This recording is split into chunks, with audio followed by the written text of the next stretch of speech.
Hello everyone, it is time for the November garden tour, which makes me sad to say out loud because that means the season is basically almost over. However, this is the fullest my November garden has ever been. October was warm, we didn't get any snow like we did last year. We're still, I think, a bit higher than average in temperature.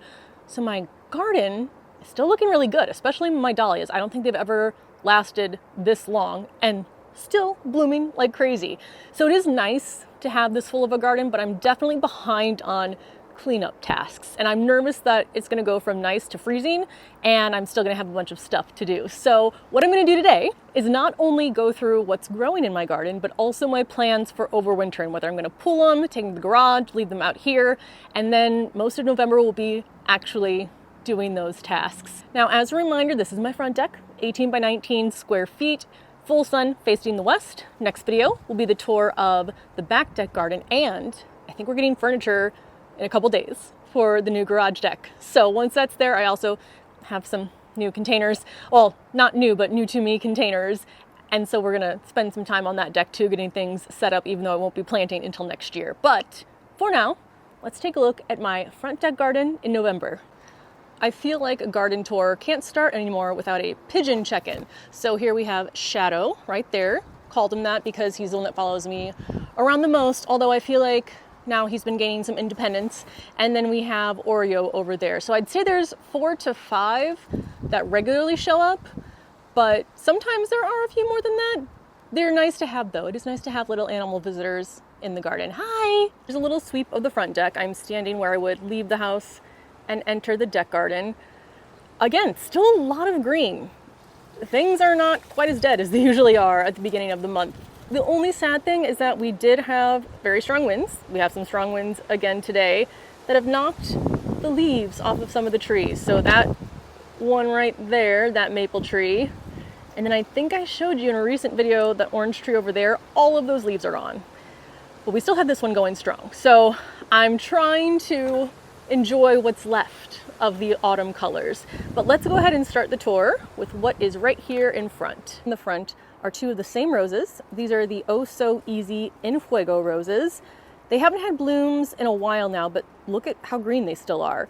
So these will be brought down and stored in the garage. I usually wait until the plants lose their leaves to do that, and as you can see, not much sign of any leaf drop yet. So these are gonna stay out until they drop their leaves. I am continuing to water the plants, and that's actually a question I've gotten a few times. Am I still watering? I am, because it is still so warm outside, but not as frequently as during the summer. Maybe 2, potentially 3 times a week instead of every day, and that's been the difference, and it varies on pot size. So yes, still watering, but no, not as often as during the summer. And when you do overwinter things, like everything that's gonna be in the garage, everything that's left out here, you do still want to water them. I water about once a month, the plants in the garage. Usually, not all the time, if I leave them outside completely uncovered, there's enough moisture from the snow or rain to water the plants, sometimes too much moisture. And then whatever I keep in the plastic greenhouse, I also check that and water, maybe if I need to. I think 2 years ago, because there was so much humidity, I actually didn't have to water at all, but I am still checking because if you leave the plants to dry out over winter, they will die. So these 2 in the garage, it'll be fun carrying them down and not stabbing myself. This center raised bed, I'm gonna do nothing with. I'm gonna continue to harvest the flowers for mini bouquets or to press the pansies, but I'm leaving everything in here, annuals and perennials. There are some perennials. I have some echinacea, which for some reason didn't do well, and I have multiple of them in here. They're still green though, so I'm gonna leave them in here, see if they come back next year, and I'll either leave them here or transplant them somewhere else. And then the annuals I will pull in the spring. So I'm leaving them here because there are birds that visit, and there are still actually some pollinators out here too. So any insects, birds, anybody that wants to utilize this over winter, I'm gonna leave this out for them. I'll pull the annuals in spring and then either leave or transplant the perennials, assuming they come back. If they die, then I will just toss out the root ball. So that's what's going on in here. This was a bed of zinnias that I pulled after they got powdery mildew. I have this bluish purple pansy, which I love so much. I did purposely plant more blue purple flowers here to contrast with the red leaves, and I'm definitely doing that every year from now on. We have some salvia here, some marigolds, And like I said, there are some echinacea, but they're not doing great in every single one of them. So like that one there, it looks like there's a bit of powdery mildew, but there are still some green leaves. There's one right there, but it hasn't really bloomed in a while, but it looks like it's gonna put out a flower, so I'm just leaving it to do its thing. I did get some petunias, but the budworms ate those as well. We have a little bit of flowers left on them here. And then most exciting, around the back, I have a broccoli plant. The very first year I grew broccoli had fantastic luck. I think that happens a lot of the time. And then ever since I've had it bolt. In general, I have less of a bolting issue in the fall because it's getting cooler, not hotter. So this is looking really good. I don't know if I see a head forming yet. So hopefully I get a head of broccoli before the end of the season. If not, I will at least eat the leaves. However, I did plant 3 broccoli plants. I just directly sowed the seeds. This one was the only one that's gotten this big. I swear one came up over here. Don't know where it is. And I don't think the one over here ever came up. Then I have some random plants growing. I think when I Googled this was nightshade. Don't know why it's in there. There's some wood sorrel. Those, again, I'm going to let stay in the bed until the spring. And then I will clean it out completely. I don't worry too much about weeds in my container garden because they are so easy to control and remove. I mean, it's not like they can spread any further than the container. And usually when I'm planting my plants for the next season, I'll pull the weeds. If there are any left, the plants that I have planted, smother them out because they grow much faster. And again, really easy to pull and control them when you're just working in a smaller space. Now we are coming around the corner. See if anyone is still, oh, hi guys. Getting a bird's eye view of the garden. Dad joke right there. So below the pigeons is my flower cart, which I really, really enjoyed how it was planted this year. And I think I'm definitely going to have a lot of the same flowers next year. The black-eyed Susan vine, 100%. It's not looking great anymore, but I think everything here except for this berry boxwood and that strawberry plant are gonna get pulled this fall. So I'm gonna pull those plants probably sometime in the next few weeks. It's just that a lot of them look so good, I don't wanna pull them yet. I think next year, like I said, I will do the black-eyed Susan. Coconut Appeal is a specific variety of black-eyed Susan vine. I love the white and black flowers. I have the Campfire Marshmallow Bidens in here, and I love how they matched with the Coconut Appeal. And then the Dichondra Silver Falls. I am 100% growing this here next year because I use this cart for storage. There are actually things on the bottom of this cart, but the Dichondra Silver Falls hides it very nicely. And I do like, and I do like how even this one in the pot on the ground kind of sweeps around. Another thing I like, and I want to try to do more of, is that I feel like you can't really tell these are separate pots because they have the same plants. It almost looks like it blurs together. There is also a morning glory. You can see some of the leaves there. Never flowered for me. Usually doesn't. For some reason, the one on the back deck has this year. But I'm not growing morning glory here. I have fallen more in love with the black-eyed Susan vine, so that is what I'm going to go with. But again, all of these are going to be pulled this fall. Now, the 2 that aren't, the berry box I think is zone 6. Is that right, Shadow? Is it zone 6? Thank you.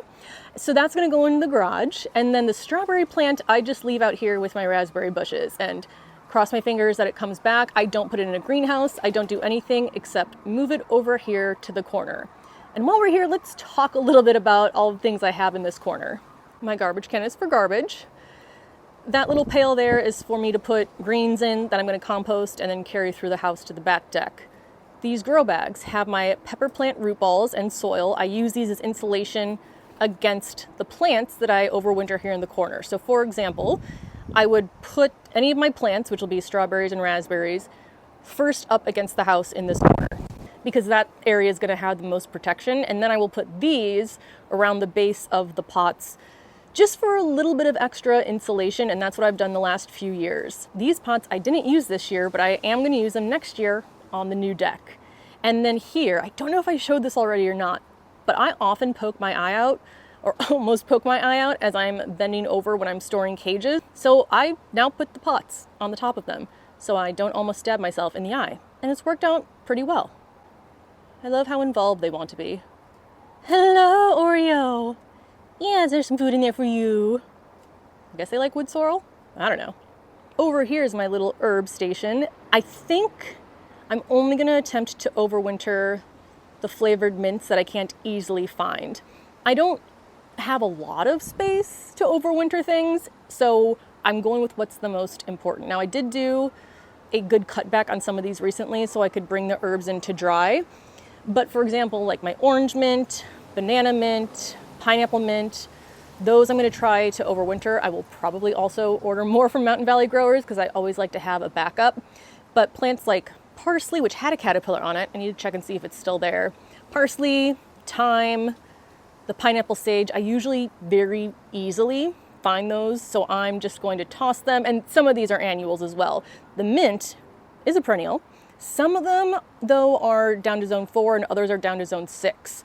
So some will stay in the covered greenhouse on the back deck and some will come into the garage. I just have to look it up again and remember which one is which. But here is what I was growing this year in my herb garden. So everything but the flavored mints I bought online, I did get at a garden center. I have thyme up here on the left, some garlic chives, basil mint. This one I'm definitely going to try to overwinter. Chocolate mint, going to try to overwinter it, but also I'm going to get a backup. This one's usually pretty easy to find at the garden centers, but I might just order one online anyway. What are you doing down there? Excuse you. Excuse you.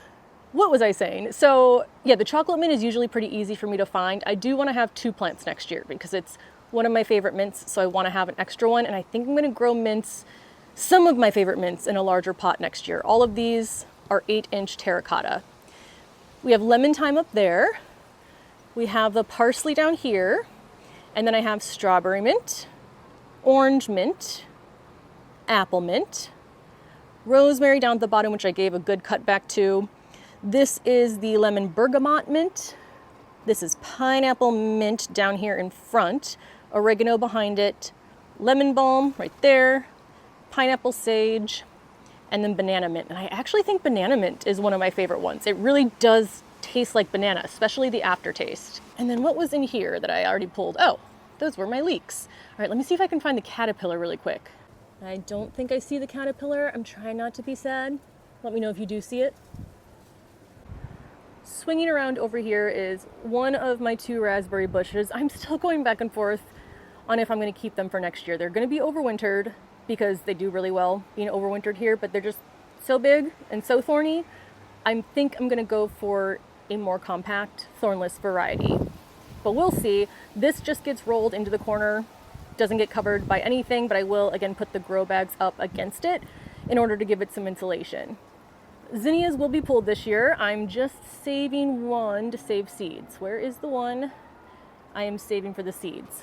Right down there.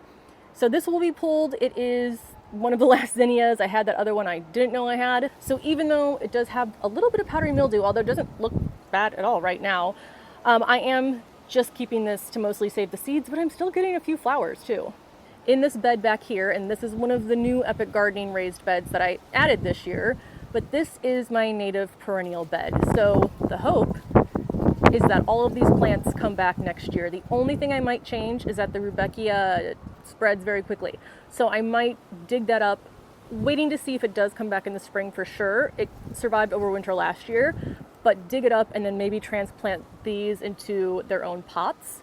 I also have in here some prairie onion, some echinacea, and then in the center there was a milkweed plant. Again, nothing is happening in this bed. I mean, I might toss some leaves on top of it for a little bit of mulch, but not pulling anything, and then we'll see what comes back next year. I would love to have a bed that just comes back on its own and I don't have to do anything with.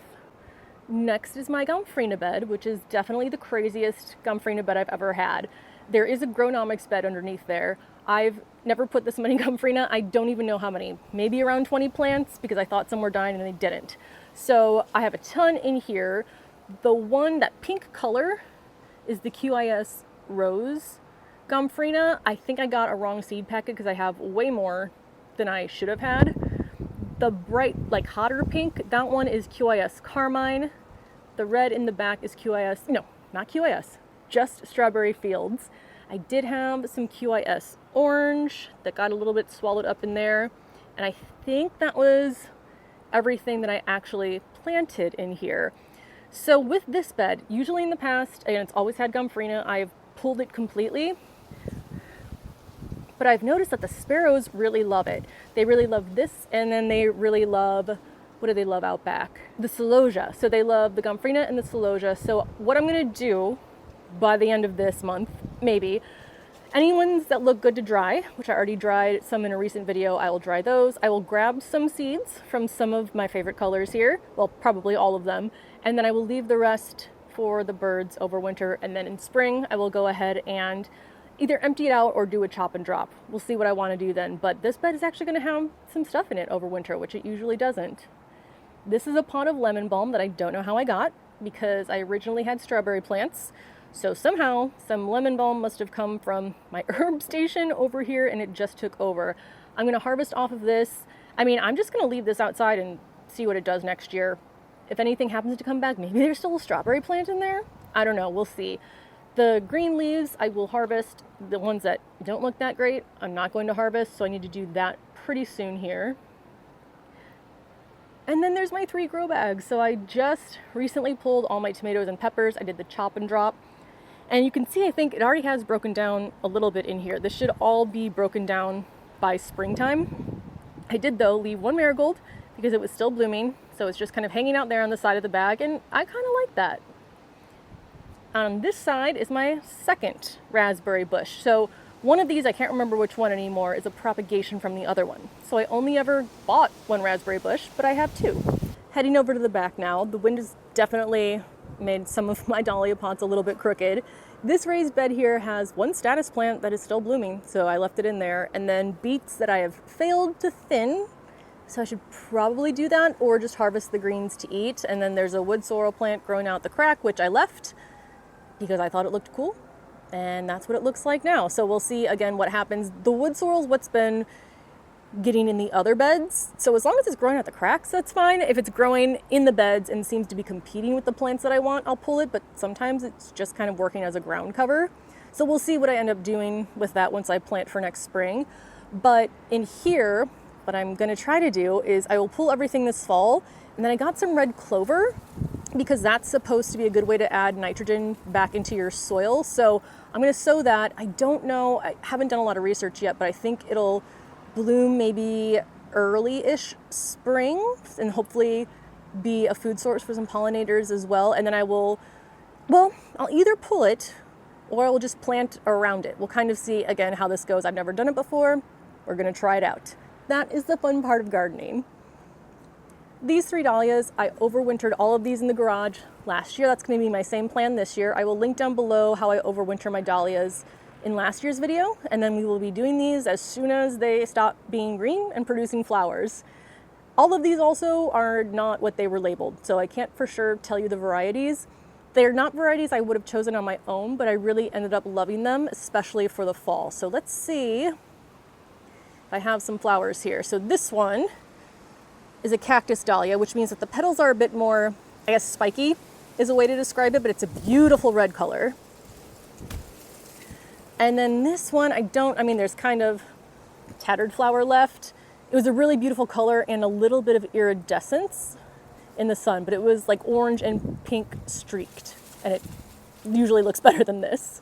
In front of the raised bed, that's the same dahlia as this one. So all 4 of these will be going down to the garage. They would not survive out here on the deck, and they would definitely not survive even in the greenhouse on the back deck. So these have to come in the garage. They like between 40 and 50 degrees for storage over winter. Lowest raised bed here, I have a bunch of my pansies. My pansies I'm leaving in here. Our winter was so mild that they came back. And I don't mean that they reseeded themselves. The plants didn't die, and they started blooming again in spring. So I'm keeping my fingers and toes crossed that all my pansies come back, because that would be a lot easier than planting more. In the bed then are my sunflower trellises. So these were sunflowers. I planted 9 with the purpose of turning them to a trellis, which I've done for at least 3 years now. And then I sowed peas in a line in front of them, and they are almost as tall as the sunflower trellises. They are doing fantastic. The trellises will stay. I will do another round of peas in the spring, and then I will pull them before I plant my sunflowers that I'll grow next year. So these trellises are gonna stay in the bed. And look how good my peas are doing. I think I have one. I'm gonna leave you on there a little bit longer, but I'm getting finally some pea pods, so those are doing really great. I will harvest off of these when the plants are dead, I will cut them back and just leave them in the soil to break down. My last raised bed now has what I think is the star of my garden currently, a dahlia that I think may be labeled correctly. It was labeled as Caprose Pizzazz. There's supposed to be some white on the flowers, which some of them do have, but all the images I saw, they were more of like a red than this purplish color, so I'm not sure if it is or not, but either way, I love them. There was a main stem that was growing up back there that just died and I cut it off, and now there were new shoots that came out of the tuber, and I have a trailing dahlia. I love that I have a trailing dahlia. I did nothing to make this happen. She did this on her own, so I don't know if I can replicate that, but I just think that looks so cool.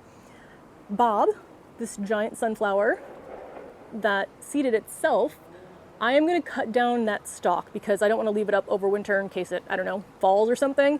I'm going to cut it down at the base. I'll remove the root ball in spring when it's easier to pull, and I'm going to save the stalk to use as plant supports, either in the garden next year or for my house plants. Let's come closer into the bed. I have some rudbeckia, I have some pansies, I had some verbena, which looks like it also has powdery mildew. So I'm just going to leave, again, everything in here and see what comes back next year of the perennials. Oh, sorry, I'm not leaving everything. I am going to dig up the dahlia tuber. I'm going to pot it in a pot of soil, and then I'm going to also bring that down to the garage because, again, it would not survive over winter on my deck. And then in front is my mini fruit orchard, which all of these are going to go on the new garage deck next year, and I'm so excited. I thought maybe I would get to plant them up there this year, but obviously that wasn't going to happen. On the left is a Chicago hardy fig right there. It's still in its nursery pot. I've eaten at least 3-ish figs off of it. It looks like I need to tie the top onto that support, but they've been delicious. I've never grown figs before. So that one will go into the garage. Actually, all of these are going to go into the garage. Then I have the mini dwarf peach tree. Honey Babe is the variety. Don't have any peaches yet, but hopefully in the next year or two. And then I have 2 columnar apple trees. This was in a set from Park Seed last year. I can't find the exact set anywhere anymore online, but you want to get 2 trees because they cross-pollinate.